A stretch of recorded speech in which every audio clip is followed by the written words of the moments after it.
غم نہ کر رب تجھے برباد نہ ہونے دے گا تیرا دشمن بڑا۔ السلام علیکم ورحمۃ اللہ وبرکاتہ۔ الحمدللہ رب العالمین والصلاة والسلام علی محمد وآلہ وصحبہ اجمعین، اما بعد۔ ناظرین کرام، آج کے مسابقے کے پہلے درس میں ہم آپ سب کا استقبال کرتے ہیں۔ آج کے درس کا موضوع ہے مدنی معاشرہ قبل از ہجرت۔ ناظرین کرام، جناب محمد رسول اللہ صلی اللہ علیہ وسلم کی عہد رسالت کو سیرت نگاروں نے، مورخین نے دو حصوں میں بانٹا ہے، ایک عہد مکی اور دوسرا عہد مدنی۔ عہد مدنی کو پھر تین مرحلوں میں، تین حصوں میں بانٹا ہے۔ ایک ہجرت سے لے کر کے سن 6 ہجری تک، اس مرحلے میں کفار و مشرکین نے مدینہ کو صفحہ ہستی سے مٹانے کے لیے ایڑی چوٹی کا زور صرف کر دیا ہے۔ دوسرا مرحلہ سن 6 ہجری سے شروع ہوتا ہے سن 8 ہجری تک۔ اس مرحلے کے اندر کفار و مشرکین سے صلح ہوتا ہے اور شاہان عالم کو دعوت کا پیغام بھیجا جاتا ہے۔ تیسرا مرحلہ سن 8 ہجری سے سن 11 ہجری تک ممتد ہے۔ اس مرحلے میں لوگ فوج در فوج اسلام کے اندر داخل ہوتے ہیں۔ حضرات گرامی،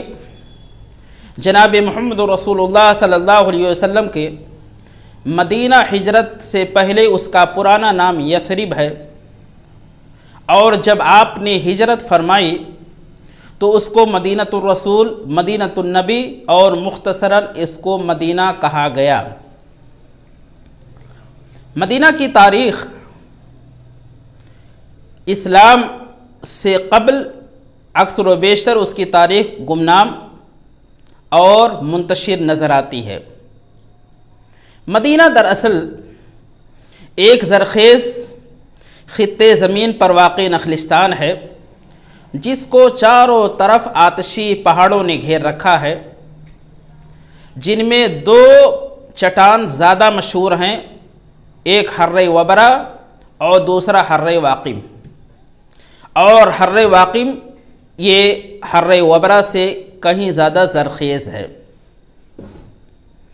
مدینہ کی تاریخ جب اسلام کے اولین دور کا ہم مطالعہ کرتے ہیں تو ہمیں یہ پتہ چلتا ہے کہ مدینہ کی تاریخ پورے طور پر نبی کی ہجرت کے بعد ہم کو محفوظ ملتی ہے۔ جب جناب محمد رسول اللہ صلی اللہ علیہ وسلم نے مدینہ ہجرت کی، اس وقت مدینہ میں 3 طرح کے لوگ بستے تھے۔ ایک آپ کے جانثار صحابہ جنہوں نے آپ کی ہجرت سے پہلے ہجرت فرمائی تھی، اور دوسرے یہود، اور تیسرے اوس و خزرج، عرب آبادی۔ یہ یہود کب اور کیسے مدینہ اور حجاز پہنچے، اس سلسلے میں مورخین کے مابین اختلاف، لیکن صحیح بات اس سلسلے میں یہ ہے کہ پہلی اور دوسری صدی عیسوی میں حضرت عیسیٰ علیہ السلام کے زمانے میں یہودیوں نے ملک شام سے نقل مکانی کی اور حجاز میں بالعموم اور مدینہ میں بالخصوص جا کر کے انہوں نے سکونت اختیار کی۔ ان کے نقل مکانی، ان کی ہجرت کی بنیادی وجہ یہ ہے کہ رومیوں کے تسلط سے بچنے کے لیے انہوں نے 70 سے لے کر کے 132 عیسوی کے درمیان قافلہ در قافلہ ملک شام سے نکل کر کے حجاز میں آ کر کے انہوں نے پناہ لی، اور مختلف زمانوں میں آ کر کے مختلف گروہوں کی شکل میں آنے کے بعد مدینہ میں ایک قوم کی شکل انہوں نے اختیار کر لی۔ یہودیوں کے 3 مشہور قبائل تھے قبیلے بنو نذیر، بنو قریظہ، بنو قینقاع۔ یہ دونوں بنو نذیر اور بنو قینقاع یہ دراصل مدینہ کے زرخیز علاقوں پر جا کر کے بس گئے، اور وہاں کے شاداب اور زرخیز علاقوں اور پانی کے جتنے بھی راستے تھے، پانی کے جتنے بھی مصادر تھے، پورے طور پر یہودیوں کا اس پر تسلط ہو گیا۔ ان یہودیوں نے مدینہ کو کیوں منتخب کیا اپنی رہائش کے لیے، اس سلسلے میں بھی مورخین کی رائیں مختلف ہیں، لیکن سب سے عمدہ اور سب سے بہتر بات اس سلسلے میں یہ ہے کہ مدینہ کی زرخیزی اور شادابی نے، اور دوسری وجہ مدینہ سے ایک تجارتی شاہراہ ملک شام کو جاتی تھی، اسی دونوں بنیادی وجہ پڑی یہودیوں کے مدینہ میں رہائش اور سکونت کے اختیار کرنے کی۔ ویسے مدینہ اور اس کے آس پاس کی بستیوں میں یہودیوں کے کل 20 قبائل تھے، جیسا کہ امام سمہودی نے اپنی کتاب وفاء الوفا میں اس کی صراحت کی ہے۔ رہی بات بنو قینقاع کی، تو بنی قینقاع اس سلسلے میں اختلاف ہے کہ یہ اصلاً یہودی تھے یا یہ لوگ عرب تھے جنہوں نے یہودیت کو اختیار کر لیا تھا۔ اب بات جب آگے بڑھتی ہے ان کی تعداد کے تعلق سے، تو ان کی تعداد کسی بھی عربی مصدر میں نہیں ملتی کہ کتنے یہودی مدینہ کے اندر بسے ہوئے تھے، لیکن جیسا کہ اس زمانے کا یہ دستور تھا کہ جتنے بھی بالغ ہوتے تھے وہ میدان کارزار میں اتر جاتے تھے۔ اس اعتبار سے اگر دیکھا جائے تو قبیلے بنو نذیر کے 700، بنو قینقاع کے 700 اور بنو قریظہ کے 700 سے لے کر کے 900 کے درمیان ان کی تعداد ملتی ہے۔ گویا کہ مجموعی تعداد یہودیوں کی مدینے کے اندر 2000 سے کچھ اوپر ملتی ہے۔ ان کے علاوہ جو دیگر قبائل بستے تھے ان کی تعداد کا ذکر کہیں نہیں ملتا۔ اس میں کوئی شک نہیں کہ یہودیوں نے جب مدینہ کو جائے پناہ مانا اور سکونت اختیار کی، تو ان یہودیوں نے مدینہ پر، مدنی معاشرے پر، مدنی تمدن اور تہذیب پر اثر ڈالا، اور ایسے ہی انہوں نے عربی قبائل سے بھی متاثر ہوئے اور ان کے اثرات کو بھی قبول کیا۔ چونکہ یہودی یہ ملک شام سے آئے تھے اور ان لوگوں نے اپنے ساتھ قلعہ بندی کا تصور ملک شام ہی سے لے کر کے آئے تھے، جس کے نتیجے میں انہوں نے کل 59 قلعے مدینہ کے اندر بنائے۔ حضرات گرامی، اس کے علاوہ ان کے اندر زراعت اور صنعت کی مہارت تھی، اسی بنیاد پر مدینہ کی کھیتیوں کی افزائش اور ترقی ان کے دور میں بہت زیادہ ہوئی۔ اب ان یہودیوں نے جو عربوں سے سیکھا اور عربوں سے جو متاثر ہوئے، عربوں سے میل جول کی بنیاد پر جو اثرات انہوں نے عربوں سے اخذ کیے، اس میں بنیادی خصائص میں سے ان کی شاعری، ان کی سخاوت و فیاضی اور اسلحہ چلانے کا ہنر ان لوگوں نے عربوں سے سیکھا تھا۔ گویا کہ پورے طور پر یہ عرب کی تہذیب انہوں نے اخذ کی اور عربوں نے ان کی تہذیب اور کلچر کو اپنایا۔ ایک زمانہ ایسا بھی آیا کہ عرب اور یہود آپس میں شادیاں بھی کی، آپس میں ایک دوسرے کا نام بھی رکھا، لیکن ان کے اندر جو نسلی تفاخر تھا اس نے ان کو عربوں میں مدغم ہونے سے روک دیا۔ یہی وجہ ہے کہ تاریخ ہمیں یہ بتاتی ہے کہ ہمیشہ سے یہودی یعنی عربوں کی تہذیب کو اختیار کیا، عربوں کے ناموں کا اختیار کیا، ان کی تہذیب و ثقافت کو اختیار کیا، ان کی وضاقتہ کو اپنایا، لیکن نسلی تفاخر کی بنیاد پر ان عربوں کو انہوں نے ہمیشہ جاہل گردانا ہے، اور ان کو ہمیشہ بیوقوف اور بدھو سے ہمیشہ انہوں نے تعبیر کیا ہے، اور ہمیشہ انہوں نے اپنے سے زیادہ ان کو یعنی کم اہمیت دینے کی کوشش کی ہے، اور ان کو ہمیشہ ذلیل کیا ہے۔ دوسری بڑی آبادی جو وہاں ملتی ہے اوس اور خزرج کی، یہ عرب قبیلے حجاز میں مدینہ کے اندر انہوں نے سکونت اختیار کی۔ یہ دراصل مدینہ کے اصل نہیں تھے،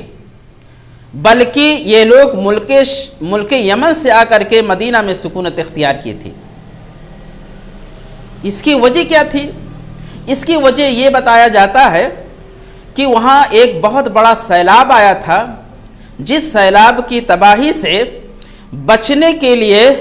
یہ دونوں قبیلوں نے ملک یمن کو چھوڑ کر کے مدینہ کو جائے پناہ بنا لیا تھا۔ لیکن وہیں پر ایک دوسری رائے بھی سامنے آتی ہے، اور رائے کیا ہے کہ جب رومیوں نے وہاں کے سیاسی زوال کی بنیاد پر، سیاسی عدمی استحکام کی بنیاد پر جب بحیرہ روم پر رومیوں کا قبضہ ہو گیا، تو یہ قبیلہ وہاں سے نکلا اور آ کر کے مدینہ میں سکونت اختیار کر لی، اور یہی رائے سب سے زیادہ بہتر ہے، کیونکہ سیلاب کی جگہ سے ہٹ کر کے دونوں قبیلے بسے ہوئے تھے، اس لیے سیلاب کے موقع پر ان کا نقصان نہیں ہوا تھا، لیکن اس کے باوجود انہوں نے اس کو چھوڑ کر کے آ کر کے مدینہ میں سکونت اختیار کی۔ تو اس کا بنیادی وجہ رومیوں کا بحیر احمر پر تسلط اور غلبہ ہے۔ اب سوال یہ پیدا ہوتا ہے کہ مدینے میں ان کی کل کتنی آبادی تھی؟ اوس اور خزرج کے آبادی کے تعلق سے بھی کوئی بھی مصدر ہم کو، کوئی بھی ریکارڈ ہم کو نہیں ملتا، البتہ ان کے مقاتلین کی تعداد جو فتح مکہ کے اندر شریک ہوئے تھے کل 4000 بتائی جاتی ہے۔ اس طریقے سے وہاں پر مقاتلین کی تعداد اوس اور خزرج کی کل 4000 تھی، اور گویا کہ یہودیوں کی 2000 سے زائد، اور عربوں کی یعنی اوس اور خزرج کی آبادی، ان کے مقاتلین کی تعداد 4000 اور 4000 سے کچھ زائد۔ اس میں کوئی شک نہیں کہ یہودیوں کا تسلط عربوں پر تھا، لیکن جب آبادی کا تناسب بڑھا، معیشت کے اندر چینجنگ آئی، تو عربوں کو تسلط ملا یہودیوں کے اوپر۔ اب عربوں کے تسلط کو یہودیوں نے بہت زیادہ سیریس لیا، جس کے نتیجے میں ان لوگوں نے سب سے پہلی سازش یہ کی کہ اوس اور خزرج ان دونوں قبیلے کے اتحاد کو توڑا جائے۔ انہوں نے یہ منصوبہ بنایا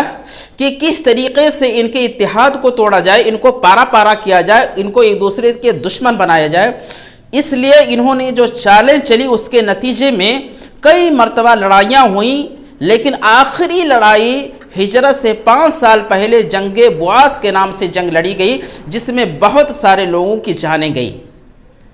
اس جنگ کے اندر قبیلے اوس کو قبیلے خزرج پر کامیابی ملتی ہے۔ اس کی بنیادی وجہ یہ تھی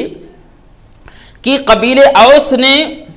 قبیلے بنو نذیر اور بنو قریظہ سے گٹھ بندھن کیا تھا، اسی گٹھ جوڑ کی بنیاد پر ان کو کامیابی ملی، لیکن قبیلے اوس کی کامیابی کے ملنے کے بعد بھی حالات نہیں سدھرے، بلکہ ان کے اندر ایک خوف و ہراس کا ماحول اس لیے پڑا تھا کہ اب ان کے اوپر خطرات کے بادل منڈلا رہے تھے، کیونکہ ایک طرف خزرج یہ مغلوب قبیلہ اور مغلوب تھے، اور اس میں پاور میں صرف اوس تھے۔ اس بنیاد پر اوس کو یہ خوف لاحق ہوا کہ اب یہودی انہیں نہیں چھوڑیں گے، تو دونوں اوس اور خزرج دونوں قبیلوں نے آپس میں مصالحت کر لی۔ مصالحت کس بات پر کی؟ مصالحت اس بات پر کیا کہ قبیلے خزرج کا ایک آدمی بادشاہ بنے گا، اور دونوں قبیلے کی سرپرستی کرے گا اور دونوں قبیلے کا متفقہ یہ بادشاہ بنے گا اور اس کی بادشاہت میں دونوں قبیلے رواں دواں رہیں گے۔ اس میں جس شخص کا نام آیا، جس کو منتخب کیا گیا، وہ عبداللہ ابن ابی ابن سلول تھا۔ عبداللہ ابن ابی ابن سلول کو اس بنیاد پر بادشاہ لوگوں نے چنا تھا کہ یہ جنگ بعاث کے موقع پر اپنے اہل خانہ کے ساتھ یہ الگ تھا، اس جنگ میں کسی کی طرف سے شریک نہیں تھا، اسی لیے متفقہ طور پر دونوں قبیلوں نے مل کر کے اس کو اپنا بادشاہ چن لیا۔ لیکن جب اسلام آیا تو چونکہ اس کی بادشاہت خطرے میں ہو گئی، اس لیے اس نے اسی دن سے اپنے آخری دم تک نبی کریم صلی اللہ علیہ وسلم کا دشمن بنا رہا اور مسلمانوں کا جانی دشمن بنا رہا۔ لیکن اوس اور خزرج ان دونوں قبیلوں نے جب آپس میں مصالحت کر لی، ان کے مابین آپس میں محبت بڑھی، تو اسلام جب آیا تو ان کو مزید جوڑ دیا اور جوڑنے کے نتیجے میں انہوں نے اسلام کے لیے اپنے سینے کو کھولا اور پورے طور پر انہوں نے اسلام کے لیے قربانی دی، اسلام کی نشر و اشاعت کے لیے، اسلام کے فروغ کے لیے، اسلام کے دفاع کے لیے، نبی کے دفاع کے لیے انہوں نے بہت بڑی قربانی دی ہے، جو اسلام کے اندر ایک حسین باب ہے، اور ان کی فضیلت اور منقبت کے تعلق سے بیشتر حدیثیں جناب محمد رسول اللہ صلی اللہ علیہ وسلم نے اپنے لسان مبارک سے بیان فرمایا ہے۔ اب آگے ہم یہ بتلانے کی کوشش کریں گے کہ اسلام نبی کی آمد سے پہلے مدینہ میں اسلام پہنچا اور اس مدنی معاشرے کو اسلام نے بہت جلد متاثر کر دیا۔ اور حضرات گرامی، ہم سب کو معلوم ہے کہ جو تہذیب اور جو مذہب جتنا بڑا ہوتا ہے، جتنا جامع ہوتا ہے، جتنا گہرا ہوتا ہے، اس کے اثرات بھی اتنا زیادہ اس کے اندر رہنے والوں پر پڑتا ہے۔ یہی وجہ ہے کہ اسلام نے بڑی قلیل مدت کے اندر لوگوں کے اوپر بڑا گہرا اثر ڈالا ہے۔ آپ تصور کریں کہ مدینہ کے اندر وہ لوگ جو کفار و مشرکین بسے ہوئے تھے اور بتوں کی پرستش کرتے تھے، حصی معبودوں کی پجاری تھے، یعنی جن معبودوں کو چھوا جا سکتا ہے، جن کو دیکھا جا سکتا ہے، لیکن اسلام نے یک لخت ان کے ذہنوں سے ایسے معبودوں کے تصور کو مٹا کر کے ایک ایسے ذات کو ان کے ذہنوں میں بیٹھا دیا جس کی تصویر کشی ممکن نہیں، جس کا فوٹو نہیں لیا جا سکتا، جس کا کوئی اسٹیچو نہیں ہے۔ حضرات گرامی، عقائد کے باب سے لے کر کے، معاملات سے لے کر کے، اٹھنے بیٹھنے سونے جاگنے سے تمام چیزوں پر اسلام نے بہت گہرا اور بہت بہتر اثر ڈالا ہے۔ وہ انسان جس کی زندگی پوری شباب و کباب میں کٹی تھی، پوری زندگی، پوری لائف نبی کے منادی کی ایک ندا نے اس کی پوری زندگی کو بدل کر کے رکھ دیا۔ اور ساری حدیثیں ہمارے سامنے موجود ہیں۔ حضرت انس بن مالک رضی اللہ تعالیٰ عنہ نے کیسی شہادت، کتنی عمدہ تصویر کشی کی ہے اور کتنی اچھی شہادت انہوں نے پیش کی ہے کہ وہ لوگ جو شراب کے رسیا تھے اور جن کی صبح شام شرابوں میں کٹتی تھی، ایک پکار نے ان کے ذہن و دماغ کو بدل دیا اور ہاتھوں میں تھامے ہوئے جاموں کو انہوں نے منہ کی طرف لے جانا کیا بلکہ کیا ہے اس کے تصور کو فوری طور پر اپنے ذہن سے مٹا دیا۔ گویا کہ اسلام نے اپنے ماننے والوں کی انفرادی اور اجتماعی زندگی پر بڑا گہرا اثر ڈالا ہے، اور اسی بنیاد پر اسلام کے اندر جو بھی داخل ہوا، آپ تصور کریں کہ ایک انسان زمانے جاہلیت میں اور جب وہی اسلام میں داخل ہوتا تھا تو وہ پورے طور پر اس کی لائف اسٹائل بدل جاتی تھی، پورے طور پر اس کی زندگی بدل گئی ہے۔ یعنی ایک کھجور کھانے والا انسان کھجور کھا رہا ہے اور اسلام کے اندر داخل ہو کر کے جنگ کے میدان میں فوراً اترتا ہے، بلا تاخیر کے اترتا ہے، لیکن ذرا سوچئے کہ اس کا مقصد، اس کی غایت اور اس کی ترجیحات کیا ہوتی ہیں۔ یعنی جنگ میں کھجور کھانے کے دوران اور کھجور ختم کرنے سے پہلے پہلے اس کی زندگی اور اس کی لائف کیسے بدلتی ہے، یہ اسلام ہی کے اندر کمال ہے، کسی اور کے اندر یہ صلاحیت اللہ تبارک تعالیٰ نے نہیں دی ہے۔ تو گویا کہ اسلام نے مدینے کے پورے معاشرے کو بدل کر کے رکھ دیا، اور ایک ایسا معاشرہ تشکیل میں آیا، ایک ایسا معاشرہ وجود میں آیا جو قابل رشک تھا، اور اس معاشرے کے افراد قابل رشک تھے، اور ان کے اندر جو خوبیاں رب نے دی تھی وہ خوبیاں بڑی ممتاز تھیں، بڑی نمایاں تھیں، اور ضرورت تھی اس بات کی، کیونکہ جب ایک اسلامی ایک چھوٹی سی یعنی حکومت مدینے میں قائم ہو گئی تو اب ضرورت تھی ایک ایسی قوم کی، ایک ایسی امت کی جو اللہ کے قانون کو نافذ کرے، جناب محمد رسول اللہ صلی اللہ علیہ وسلم کے پیغامات کو، ارشادات کو اپنی زندگی میں نافذ کر کے اس پر عمل کرے، تاکہ ایک ایسا مثالی معاشرہ بنے اور اس معاشرے کی اقتدا قیامت کی صبح تک آنے والے سارے معاشرے کریں۔ اس لیے ضرورت اس بات کی ہے کہ جس طریقے سے انہوں نے رجوع اللہ اور نبی کریم صلی اللہ علیہ وسلم کی سنت کی اتباع میں انہوں نے اپنے معاشرے کو آگے بڑھایا تھا، آج اسی نسخے کو ہمیں اپنانے کی ضرورت ہے۔ انہی چند کلمات سے اللہ رب العالمین سے دعا کرتا ہوں کہ اللہ رب العالمین سارے مسلمانوں کے معاشروں کو اسی معاشرے جیسا بنا دے جیسا معاشرہ نبی کریم صلی اللہ علیہ وسلم نے بنایا تھا، صحابہ نے بنایا تھا، تابعین نے بنایا تھا، اور وہی خوبیاں ان کے اندر بھی ڈال دے جن کا ذکر انشاءاللہ آنے والے دروس میں کیے جائیں گے، اور یہ بتایا جائے گا کہ نبی نے کس طریقے سے یعنی وحدت قائم کیا، کیسی محبت ان کے دلوں میں ڈالی، اور کس طرح کے پیغامات نبی نے، اور نبی کی اولین حدیثوں میں کس طرح کے پیغامات ملتے ہیں، ان سب کا جستہ جستہ ذکر آئے گا۔ اللہ رب العالمین ہمیں اور آپ کو کہنے سے زیادہ عمل کی توفیق دے۔ والسلام علیکم ورحمۃ اللہ وبرکاتہ۔ اور مزید ویڈیوز کو دیکھنے کے لیے آپ ہمارے YouTube چینل کو سبسکرائب کریں۔ فجزاکم اللہ خیرا۔